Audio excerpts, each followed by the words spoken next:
Méditons avec le pasteur Ertis. Méditons avec le pasteur Ertis. Samedi, le 25 juillet 2020, nous méditons selon le programme de la Ligue pour la lecture de la Bible et nous utilisons le lecteur de la Bible 2020 qui a prévu Actes des Apôtres, chapitre 6, du 1er au 15e verset. C'est tout le chapitre 6. Le sujet principal de cette méditation, ou les principaux sujets sont le choix de 7 personnes comme diacre, et Étienne a été saisi. Il a été amené devant le Sanhédrin. Nous aurons à répondre à quelques questions que nous propose le lecteur. La première, c'est: est-ce que ce passage m'apprend quelque chose sur Dieu le Père, Dieu le Fils ou Dieu le Saint-Esprit? Y a-t-il un exemple à suivre ou à ne pas suivre? Quel verset m'intéresse le plus? Pour ma prière, y a-t-il quelque chose que Dieu me montre dont j'ai à me repentir, auquel croire et obéir, pour lequel le remercier et le louer, pour lequel lui formuler ma demande? Notre adresse, c'est www.églisedoxadeo.com. Sur Facebook, Doxadeo Lushi. Lushi, c'est L-S-H-I. Sur Twitter et YouTube, c'est Doxadeo Lubumbashi. Prions. Père Tout-Puissant, Éternel des armées, nous bénissons ton Saint-Nom, toi qui veux nous faire découvrir le secret de l'Église primitive, toi qui nous montres comment ton Église, comment la chrétienté avait démarré et quels sont les problèmes auxquels ils ont eu à faire face et comment ils les ont résolus. C'est quand même un bon paradigme, un bon modèle pour nos églises aujourd'hui. Laisse que ton Esprit Saint nous enseigne encore, car sans lui, nous ne saurons rien comprendre. Que toute la gloire te revienne par Jésus-Christ. Amen.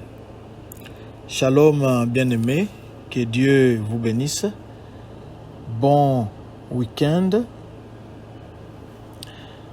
Nous allons commencer au premier verset. En ce temps-là, le nombre des disciples augmentant, les hellénistes murmurèrent contre les Hébreux parce que leurs veuves étaient négligées dans la distribution qui se faisait chaque jour.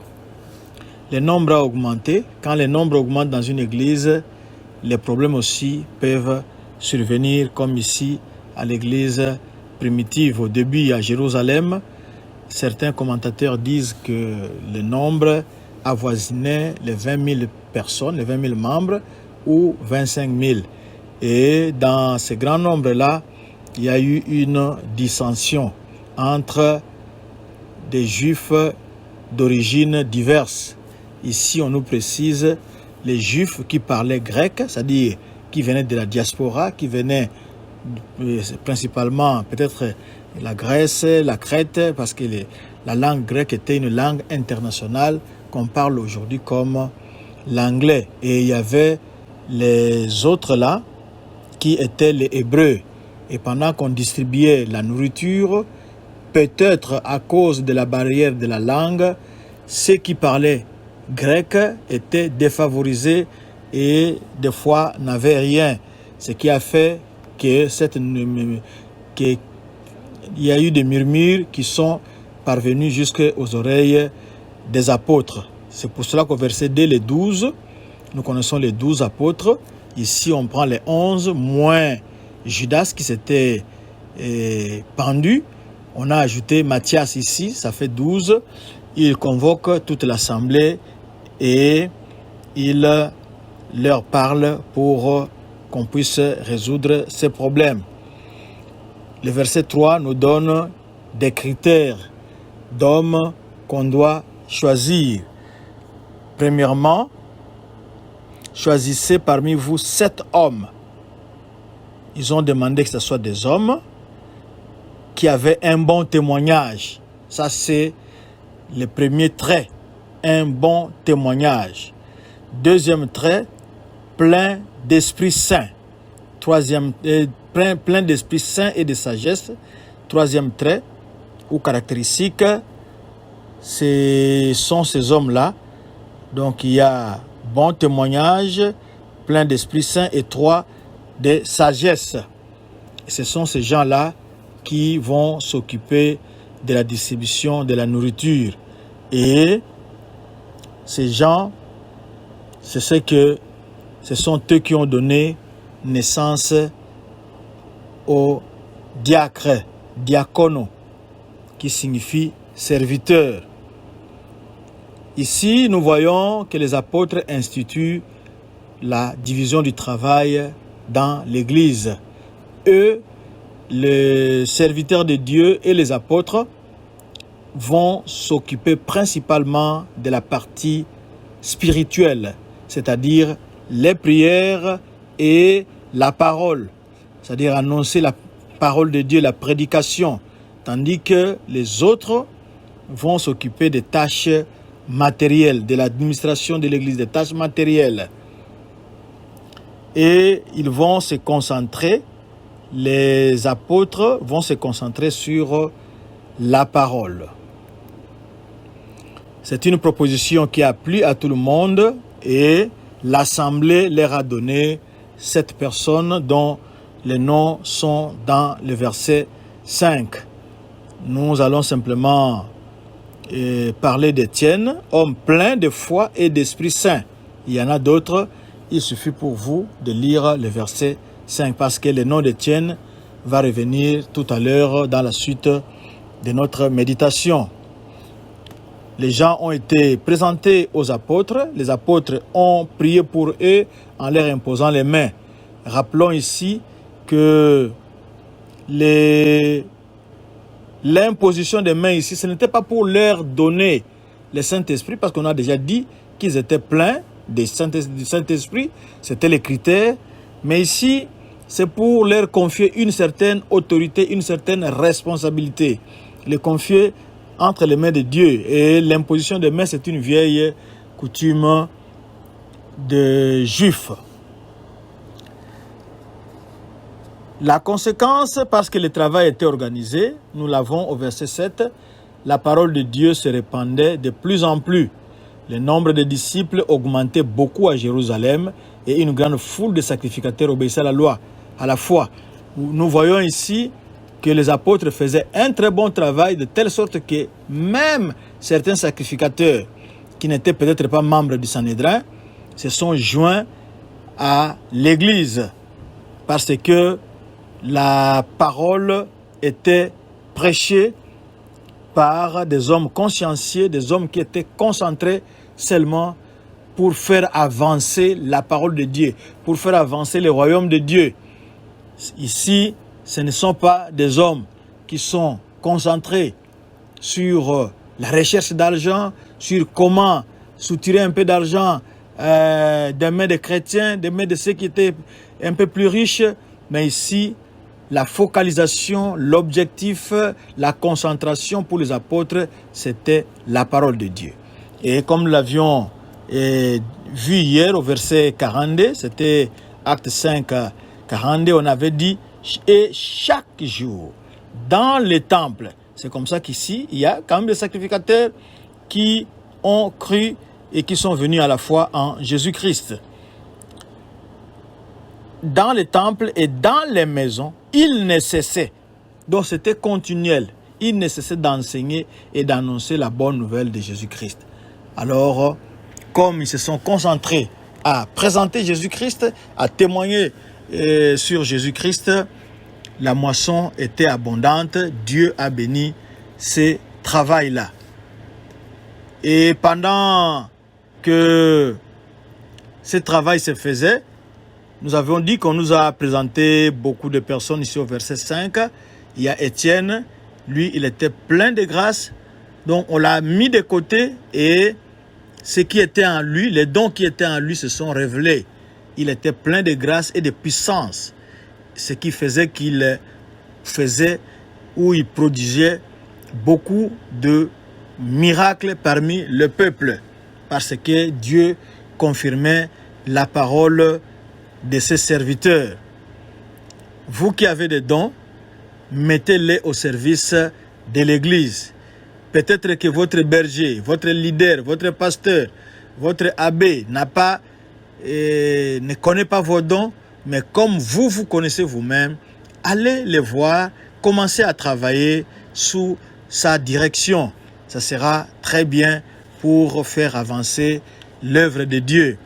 L'œuvre avance avec l'argent, ça c'est vrai, mais l'œuvre aussi avance avec les dons que Dieu a mis, les dons naturels que Dieu a placés en vous.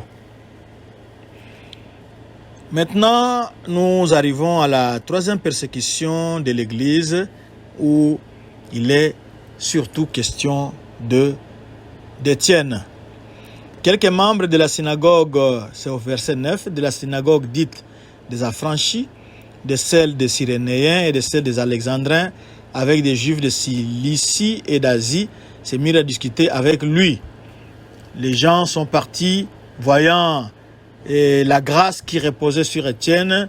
Quelques gens du côté des Juifs qui appartenaient à la synagogue des affranchis, c'est-à-dire des anciens esclaves que les Romains avaient affranchis. Alors, ils se sont mis à discuter avec Étienne. Et comme Étienne avait le Saint-Esprit a créé la différence. Car le Saint-Esprit est l'esprit de la différence. Le Saint-Esprit est supérieur. Le Saint-Esprit est plus grand que l'esprit qui est dans le monde. Et comme les autres n'avaient pas cet esprit de Dieu-là, ils ne pouvaient même pas se mesurer à Étienne. Et voyant cela, comme le verset 10 nous dit, ils ne pouvaient résister à sa sagesse et à l'esprit par lequel il parlait. Alors, ils ont soudoyé, c'est-à-dire, ils ont corrompu d'autres personnes pour porter un faux témoignage contre Étienne. Ils préfèrent passer par les mensonges pour stopper le ministère d'Étienne. Et le peuple, bien sûr, comme vous connaissez la foule voyait ce que Étienne faisait, mais la même foule était émue et surtout manipulée par les anciens et les scribes. Ils se jetèrent sur lui et on l'amène au Sanhédrin. Arrivé au Sanhédrin, ils produisent des faux témoins qui disent, c'est comme avec Jésus aussi, cet homme ne cesse de proférer des paroles contre les lieux saints et contre la loi. Nous savons que dans les Sanhédrins étaient dominés principalement par des Sadducéens. Les Sadducéens ne croyaient pas en la résurrection. Les Sadducéens, comme écriture ou livre saint, n'utilisaient que les livres de Moïse, exclusivement les livres de Moïse. Alors quand quelqu'un parle contre les livres de Moïse et contre les temples, il est en train de menacer le judaïsme. Il est contre le judaïsme. Il est une menace qu'il faut coûte que coûte supprimer ou éliminer. Leur accusation, c'est au verset 14, car nous l'avons entendu dire que c'est Jésus, ce Nazaréen, détruira ces lieux et changera les coutumes que Moïse nous a données. Bien sûr, comme la Bible nous l'a dit ici, ce sont des fausses accusations. Et tous ceux qui siégeaient au Sanhédrin, ayant fixé les regards sur Étienne, son visage leur apparut comme celui d'un ange. Celui d'un ange, nous nous souviendrons de Moïse quand il descendait de la montagne, quand il sortait plutôt de la tente de la rencontre, son visage aussi brillait, parce que ce sont les gens qui côtoient la présence de Dieu, et c'est pour cela que Dieu transforme leur apparence, Dieu transforme leur aspect. C'est presque la fin, c'est la fin de notre chapitre. Nous voulons simplement insister sur le fait que nous avons vu comment dans l'église primitive, on a choisi les gens On ne les a pas choisis selon leur langue maternelle ou comment, mais on a choisi des gens selon certains critères. On a mis l'accent sur la compétence, les bons témoignages surtout. En tant que chrétien, on insiste sur les bons témoignages et ces gens doivent être remplis d'Esprit Saint. Très souvent, nos pasteurs ne sont pas remplis d'Esprit Saint, nos diacres, nos anciens, nos chantres, les gens qui sont dans les groupes d'adoration, les diacres, les anciens, beaucoup, la présidente des mamans, le président des papas, le président des jeunes, est-ce que ces gens-là sont remplis d'Esprit Saint? Sur quels critères les avez-vous choisis? Mais nous voyons ici dans la Bible comment on nous a donné un bel exemple des gens qui ont un bon témoignage, des gens qui sont sages et des gens qui sont remplis d'Esprit Saint. Nous voyons ici aussi dans cette église, les serviteurs de Dieu, les pasteurs sont focalisés sur la parole. Ils délèguent leur pouvoir à d'autres personnes pour que d'autres aussi puissent travailler. On a une certaine division du travail ici. Le pasteur n'a pas tout concentré dans ses mains, comme on dit en français, qui trop embrasse, mal étreint. Mais on délègue le pouvoir, chacun peut apporter son don pour l'avancement de l'œuvre. Et les serviteurs de Dieu s'étaient concentrés sur la parole. Concentrons-nous sur la parole de Dieu. Concentrons-nous sur Jésus-Christ qui est le chemin, la vie et la vérité. Nous devons enseigner sur Jésus-Christ pour que l'œuvre avance, pour que les gens se convertissent. C'est un bon exemple que nous avons ici en l'Église primitive. Ce sont des gens qui peuvent nous inspirer aujourd'hui si nous voulons que nos églises puissent bien marcher. Et les serviteurs de Dieu ici, au verset 4, on nous a dit, ils devaient s'appliquer d'abord à la prière et au ministère de la parole. Prière et prédication, ça va de pair. Très souvent, nous avons vu que nous, les pasteurs, nous avons abandonné l'intercession aux intercesseurs. Nous, on est assis au bureau en train de faire de l'administration ou quoi, on ne sait pas. Mais ici, nous voyons que les apôtres devaient s'appliquer à la prière et au ministère de la parole. C'est le contraire que nous observons dans beaucoup d'assemblées. Les pasteurs ne mettent même pas les pieds à l'intercession. Les pasteurs se contentent du cahier d'intercession. Qu'est-ce que Dieu a dit? Qu'est-ce que Dieu a fait? Etc. On lui apporte le cahier, il peut. S'il a le temps, il lit. S'il n'a pas le temps, il se contentera du rapport que le chef de l'intercession, le responsable de l'intercession va lui donner. Mais ici, c'était le contraire. Et même les apôtres s'impliquaient à la prière et à la prédication. Ce sont des exemples que nous pouvons suivre. Et on a vu ici comment la persécution arrive sur Étienne. Il était rempli du Saint-Esprit, il gagnait des foules, il attirait des gens, il témoignait sur Jésus-Christ, mais cela n'a pas plu aux autres qui ont préféré mentir à son sujet pour l'entraîner au tribunal, et son sort sera celui que nous connaissons, c'est-à-dire on va les lapider, mais nous ne sommes pas encore là. Il était rempli du Saint-Esprit et on ne pouvait pas résister à sa sagesse. En tant que chrétiens, soyons remplis du Saint-Esprit. C'est vraiment une bonne chose. Ça va nous permettre de présenter, de témoigner sur Jésus-Christ en tout temps. Que Dieu vous bénisse. Nous allons prier. Seigneur, merci. C'est un court passage qui nous a beaucoup parlé. Nous bénissons ton Saint-Nom pour cela. Et nous ne serons pas nous conformer à ces modèles si toi tu ne t'y impliques pas. Aide-nous à changer notre façon de faire les choses. Aide-nous à changer pour que nos églises aillent de l'avant. Et surtout, ici, nous ne voulons pas simplement qu'on fasse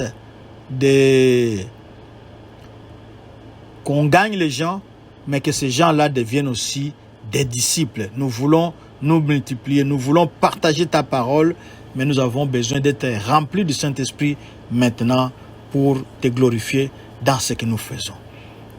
Merci pour ce que tu as fait. Merci pour tout ce que tu nous as montré. Au nom de Jésus-Christ, Amen. Notre adresse, www.églisedoxadeo.com, Facebook, Doxadeo Lushi, Twitter et YouTube, Doxadeo Lubumbashi. Shalom, shalom et excellent week-end à vous.